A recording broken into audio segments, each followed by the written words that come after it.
मित्रांनो, बौद्ध बांधवाविषयी सुद्धा मी बोलणार आहे, मराठा बांधवाविषयी सुद्धा बोलणार आहे, ओबीसी बांधवाविषयी सुद्धा बोलणार आहे आणि या मागचं जे राजकारण आहे आणि जो आजचा आपला विषय आहे त्या अनुषंगाने अत्यंत महत्त्वाचे असे मुद्दे मांडणार आहे।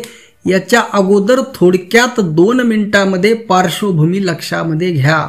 मित्रांनो, सध्या आपला देश अत्यंत बिकट अवस्थेमधून जात आहे। खास करून सांस्कृतिक दृष्ट्या, राजकीय दृष्ट्या, धार्मिक दृष्ट्या संपूर्ण देशाचं पार वाटुळ झालेलं आहे।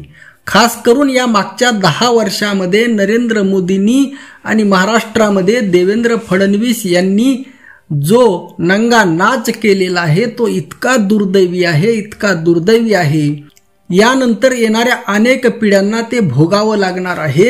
इतकं या लोकांनी करून ठेवलेलं आहे।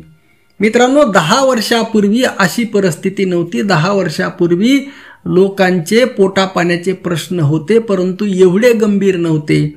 आज संपूर्ण चळवळी मोडीत निघालेले आहेत। आज प्रत्येकाकडे अगोदर पोटोबा आणि नंतर विठोबा अशी आज परिस्थिती झालेली आहे। 10 वर्षापूर्वी पोटोबा सोबत विठोबा सुद्धा लोक करत होते, परंतु या 10 वर्षामध्ये जे अधपतन झालेलं आहे ते समजून घेणं गरजेचं आहे। आणि खास करून या देशामध्ये हजारो वर्ष मनुचं राज्य होतं, मनुस्मृतीचं राज्य होतं, वैदिक धर्माचं राज्य होतं, सनातन्यांचं राज्य होतं, विषमतावाद्यांचं राज्य होतं आणि विश्वरत्न डॉक्टर बाबासाहेब आंबेडकरांनी या सगळ्यांना गाडून राज्यघटना लिहिली आणि या राज्यघटनेचं, कायद्याचं राज्य या देशामध्ये आलं। परंतु मित्रांनो, काही अंशामध्ये, काही प्रमाणामध्ये राज्यघटना या देशामध्ये लागू झाली आणि अनेकांसाठी समता, स्वातंत्र्य, बंधुता, न्याय यावर आधारित राज्यव्यवस्था पाहायला भेटली। परंतु अनेकांसाठी, खास करून गोळवलकर भक्तांसाठी, मोदी भक्तांसाठी, अंधभक्तांसाठी 2014ला परत स्वातंत्र्य भेटलेलं आहे आणि या 10 वर्षामध्ये त्यांनी इतकं डॅमेज केलेलं आहे आणि त्यांनी आता एक नवीन मनुस्मृती आणण्याचा घाट घातलेला आहे। आता माननीय प्रकाश आंबेडकर साहेबांनी जे विधान केलं की भारतीय राज्यघटनेला आता कसलाही 100 वर्षे धोका नाही। आता निवडणूक सुरू आहेत, निवडणुकीनंतर, मतदान झाल्यानंतर या वाक्यावर बोलणार आहे। परंतु भारतीय राज्यघटनेला केवळ धोकाच नाही तर भारतीय राज्यघटना पूर्णपणे संपुष्टात आणण्याचं काम या भारतीय जनता पार्टीने केलेलं आहे। माननीय प्रकाश आंबेडकर साहेबांचं ते विधान पॉलिटिकल असू शकतं, परंतु वास्तवामध्ये भारतीय राज्यघटना पूर्णपणे डॅमेज करून मनुस्मृती आणण्याचा खूप मोठा यशस्वी डाव या देशामध्ये खेळला जात आहे आणि हे समजून घेणं गरजेचं आहे। खास करून याचे जे लाभार्थी आहेत, मराठा समाजातील काही लाभार्थी आहेत, ओबीसी समाजातील काही लाभार्थी आहेत, दलित समाजातील सुद्धा काही लाभार्थी आहेत, या लोकांना याचं काही देणं घेणं नाही।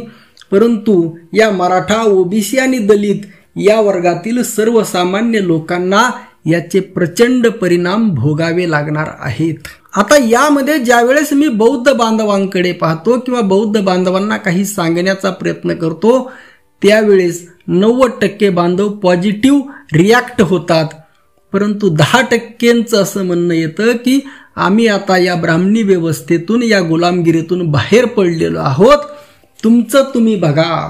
हा जो शब्द आहे तुमचं तुम्ही बघा, त्यामुळेच मित्रांनो, त्या मानसिकतेमुळेच बौद्धांचं राज्य येत नाही। विश्वरत्न डॉक्टर बाबासाहेब आंबेडकरांनी असं म्हटलं का तुमचं तुम्हीच बघा? विश्वरत्न डॉक्टर बाबासाहेब आंबेडकरांनी म्हटलं मी संपूर्ण भारत बौद्धमय करीन। त्यावेळेस जे कोणी स्वतःला बाबासाहेबांचे अनुयायी समजतात, मग ते कोणत्याही जातीतले असोत, मराठा, ओबीसी, चांभार, मांग, महार, कोणत्याही जातीतले असोत, त्या सर्वांचं हे कर्तव्य आहे की बाबासाहेबांचं स्वप्न पूर्ण करणं। आणि अशा वेळी जर कोणी बाबासाहेबांचा अनुयायी म्हणून घेत असेल आणि असं म्हणत असेल की मी या ब्राह्मणी व्यवस्थेतून बाहेर पडलेलो आहे, तुमचं तुम्ही बघा, त्यावेळेस मित्रांनो तो बाबासाहेबांचा अनुयायी असू शकत नाही. खरं तर मित्रांनो आज ज्या लोकांच्या ताब्यामध्ये राज्यव्यवस्था आहे, राजकारण आहे, खरं तर या राज्यव्यवस्थेवर, राजकारणावर खरा अधिकार येथील वंचितांचा आहे, येथील बहुजनांचा आहे, येथील सर्वसामान्यांचा आहे. आणि या उद्देशाने वंचित बहुजन आघाडी आहे, परंतु तिचं राज्य का येत नाही किंवा त्यामागे बाळासाहेब आंबेडकरांचं असं जे स्टेटमेंट आहे त्यामुळे एक संशयाचं वातावरण निर्माण होतं. त्यामुळे मित्रांनो त्याबद्दल जरी काही असलं तरी सुद्धा मित्रांनो एक विषय अत्यंत महत्वाचा आहे. त्याविषयी जरी काही असलं, एक पक्ष आपण बाजूला ठेवू, परंतु प्रत्यक्ष जे बहुजन लोक आहेत, प्रत्यक्ष जे वंचित लोक आहेत, त्याचा पक्षाशी संबंध जोडू नका, परंतु हे जे प्रत्यक्ष लोक आहेत यांचं राजकारण उभा राहणं गरजेचं आहे, यांच्या ताब्यामध्ये राजसत्ता जाणं गरजेचं आहे.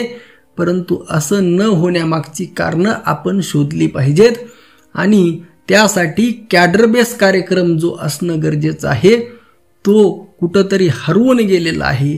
आणि ही जिम्मेदारी जे स्वतःला बाबासाहेबांचे अनुयायी मानतात त्यांची आहे. आज चळवळीतील कार्यकर्त्यांपुढे पोटापाण्याचे प्रश्न निर्माण झालेले आहेत आणि त्यामध्ये ते बिझी आहेत.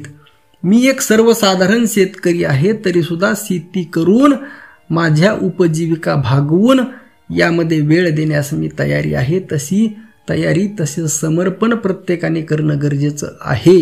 जोपर्यंत तथागत गौतम बुद्धांचा विचार ज्या पद्धतीने तुम्हाला समजला, ज्या पद्धतीने बाबासाहेबांचा विचार तुम्हाला समजला, तो विचार ओबीसी समाजामध्ये, मराठा समाजामध्ये जोपर्यंत तुम्ही रुजवणार नाही तोपर्यंत या लोकांना येथील समस्या कळणार नाहीत, या लोकांना तोपर्यंत गुलामगिरी कळणार नाही, तोपर्यंत गुलामांना गुलामीची जाणीव होणार नाही. आणि जोपर्यंत गुलामांना गुलामीची जाणीव होणार नाही तोपर्यंत तो बंड करून उठणार नाही.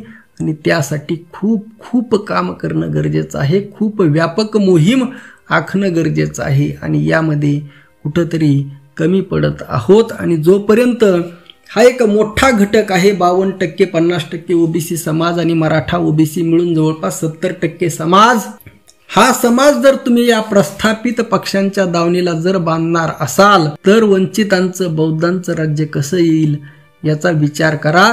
कारण लोकशाही शासन व्यवस्थेमध्ये बहुमताला किंमत असते आणि बहुमत मिळण्यासाठी तुम्हाला तुमच्या विचारांचे लोक निर्माण करावे लागतील. त्यामुळे हा विषय समजून घ्या.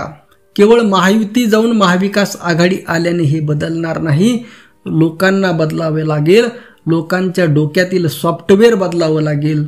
ज्यावेळेस तुमच्या डोक्यामध्ये विषमतावादी गोळवलकरचं सॉफ्टवेअर जाऊन जोपर्यंत तथागत गौतम बुद्धांचं, बाबासाहेबांचं, छत्रपती शिवाजी महाराजांचं, महात्मा फुलेंचं सॉफ्टवेअर डोक्यात येणार नाही तोपर्यंत ही क्रांती होणार नाही. आणि ही विचारांची क्रांती आहे, शांतीची क्रांती आहे, जी बाबासाहेबांना अपेक्षित होती ती क्रांती आहे. त्यासाठी काहीतरी विचार करा आणि हा देश वाचवा, ही लोकशाही वाचवा, ही राज्यघटना वाचवा आणि लोकांना जगू द्या.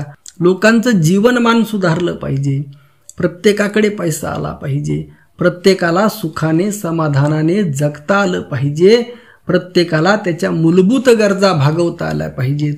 अशा पद्धतीचा सुजलाम सुफलाम देश आपल्याला जर निर्माण करायचा असेल तर आपल्याला हा विचार समजून घेणं गरजेचं आहे. विषय तसा खूप मोठा आहे. आज तुमच्या येणाऱ्या प्रतिक्रियांच्या आधारे उर्वरित भाग उद्या. रामकृष्ण हरी. जय जगद्गुरु, जय शिवराय, जय भीम.